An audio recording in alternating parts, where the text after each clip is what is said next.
Will you save the House in the next 8 weeks? If people take a look at what Democrats stand for and what Republicans stand for, who we're fighting for and who they're fighting for, then we will win. If the election is a referendum on are people satisfied about the economy as it currently is, then we're not going to do well, because I think everybody feels like this economy needs to do better than it's been doing. President Obama there with George Stephanopoulos setting a very low bar for expectations for the House in November. And I don't know many elections that aren't, in some sense, a referendum on the economy. Top Line starts right now.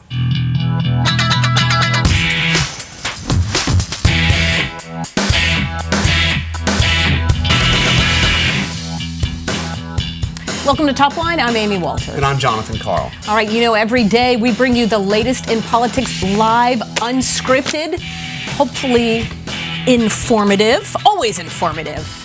With that, Jonathan Karl, what is your top line today? Well, it's waiting to exhale. The president gave the blessing to Rahm Emanuel to run for mayor of Chicago, but there is a caveat. Listen to this. The one thing I've always been impressed with about Rahm is that when he has a job to do, he focuses on the job in front of him. And so my expectation is he'd make a decision after these midterm elections. He knows that we've got a lot of work to do, but I think he'd be a terrific mayor.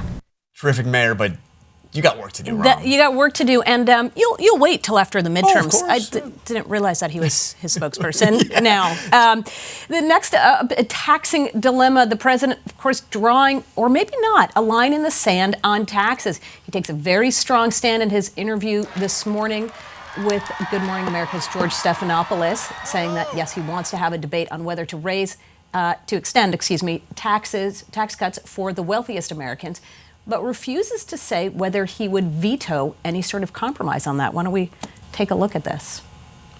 Or I don't think we actually had that, but I can give you the rundown. This was, George asked him 3 times, but would you veto an extension of all the tax cuts? Like a lot of Democrats are saying, let's just extend all of them, including the ones on the upper income brackets, temporarily because the economy's in rough shape. The president doesn't want to do that, but he will not say that he will veto it. Yep. Next up, moving closer, the National Republican Senatorial Committee is sending reinforcements to Alaska, this time to help out Joe Miller.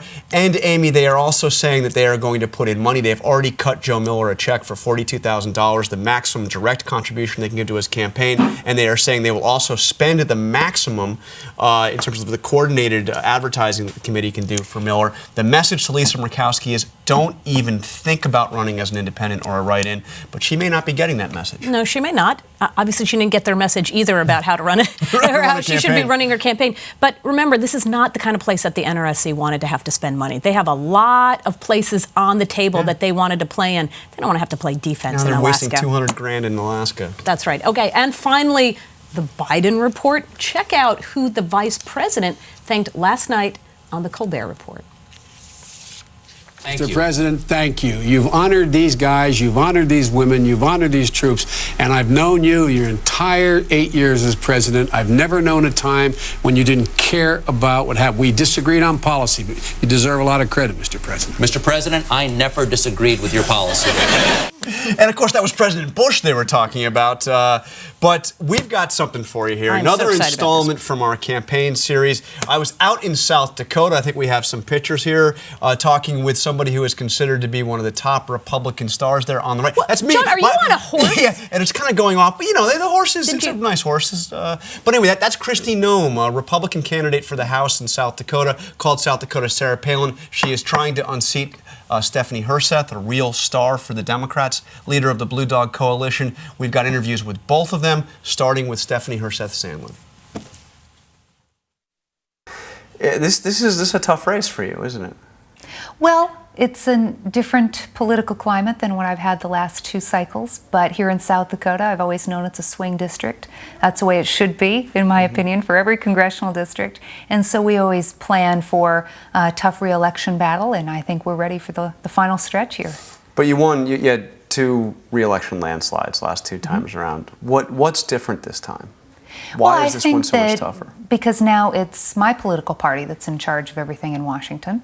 And the public's anger at partisan politics and some of the decisions coming out of Washington, probably reaching a boiling point with the bailouts of Wall Street, have really caused a crisis of confidence in people and what's happening in Washington. So what kind of a grade would you give President Obama?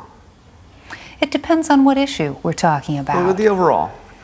I think that I would give him, in the C range overall, because I think on some issues, especially navigating some pretty tough economic waters that he inherited, he's done better than people are giving him credit for. But on some other issues and some of the agency action that I haven't been pleased with as it relates to really the commitment I thought we would be having to ethanol and biodiesel and an understanding of rural America and dealing with our forestry issues, I don't think he's done as good a job. Why did you oppose the health care bill? Because it was too expensive. It wasn't as serious an attempt that we needed, an effort to contain costs and reform the delivery system. And many of the provisions that I had worked on and focused on for those many months got so watered down through the process. I'm going to move to talk about your opponent, who's been very firm, saying that she thinks that the bill should be repealed. Says, how can you oppose it and not want to repeal it? Well, at times I don't know that there's been a straight answer out of my opponent on this, because during the primary, when she and her opponents in that primary were asked about what to do with the new health care reform bill, there was an acknowledgement that pursuing a strategy to repeal might not be realistic. Well, why should voters invest in someone who's going to waste their time and pursue strategies that aren't realistic? So what do you make of Kristi Noem? I mean, Republicans seem to think they've found a new star. I mean, you even hear some saying it's the Sarah Palin of South Dakota.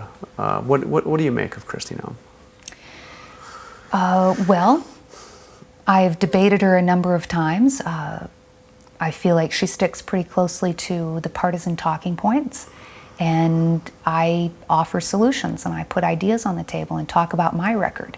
Well, you know what she says is she says, you are a vote for Nancy Pelosi as Speaker of the House. And John Boehner's no picnic for South Dakota either. John Boehner voted against the Farm Bill. John Boehner sided with George Bush in vetoing a farm bill that was really good for South Dakota.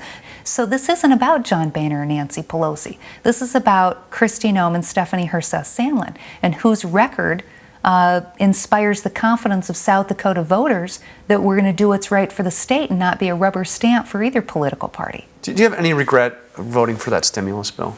No, it was the right vote for South Dakota. Now look, it was a hard vote. No one wanted to go into a new Congress with a new president and have to pass an emergency spending measure to stabilize an economy that was spiraling out of control and hemorrhaging hundreds of thousands of jobs. So you've been called South Dakota's Sarah Palin. What do you make of that? Well, I think there's been a lot of attempts throughout this campaign to put a label on me just because I'm a different kind of a candidate, but I'm pretty typical for a South Dakotan. So, it's a... But that label specifically, I mean, do you take it as a compliment, not a compliment, or... Well, I'm my own person. I'm Kristi Noem. Sarah Palin's a public servant. She stepped forward to be somebody who's been willing to run for an office before, and so you've got to admire people who are willing to take on that kind of a role. But, I've had a lot of people try to label me, and I think that going forward, as long as we recognize that, I've got my own platform, my own beliefs, they represent the values of South Dakota, and I think that's important. And Stephanie Herseth Sandlin is somebody who's made a very big point of the fact that she is somebody who will stand up to the leadership of her party. Mm-hmm. And you think about some of the really big issues, right? The health care bill, the climate change bill, the Wall Street reform bill. She voted no on all of those. Mm-hmm. She did, and that's how she's campaigning back here in South Dakota, is as a moderate, independent voice for South Dakota. But when you really start looking and you start pointing out her voting record and the fact that she is voting with Nancy Pelosi 9 out of 10 times. You look specifically at the health care bill. She did vote against it, but yet since then, she has said she wouldn't work to repeal it. So that's telling us that she found a bill that she did not approve of, could not support, but yet she now wants to keep it into place. And with South Dakotans, they don't understand being on both sides of that issue. But do you see similarities between Herseth Sandlin and Nancy Pelosi? Well, we've definitely seen that over the last 2 years. I mean, they've certainly voted a lot alike. They've supported some of the same policies coming out, the stimulus package. Our Congresswoman came back to South Dakota and said it would bring South Dakota 10,000 new jobs. Instead, we lost almost 10,000 jobs. Well, I've got to ask you about the recent controversy about your speeding tickets. 94 miles an hour? Were you really going that fast? I was on an interstate here in South Dakota. But, you know, obviously I'm not proud of my driving record. And South Dakota's got a lot of open, flat miles, and it's kind of always been my nature to be in a hurry and get things done. But you know, that's one of those things that I definitely need to work on. And when you look back over 20 years, you know, we definitely need to improve in that area. Yeah. Do you think that that's going to be something you'll be attacked on? Well, I already have been. It's been a topic of big discussion, but I think going forward, hopefully, you know, we'll get back to the issues that most South Dakotans are very concerned about. You know, it's been a discussion that has taken us away from the economy, from the need for jobs, and some of the issues that South Dakotans have been talking about for the last year and a half. Do you expect we'll see Sarah Palin out here campaigning for you? Would you want her out here? Campaigning for me? Probably not. You know, we've gone forward making sure we're focused on the people here at home. So we've had opportunities at different times to bring in other people, but we're going to focus on making sure people know who I am. I'm fairly new to a statewide race. This is my first time. I want them to know who I am and what I believe we should be doing and should be accomplishing, rather than focusing on somebody else from out of state.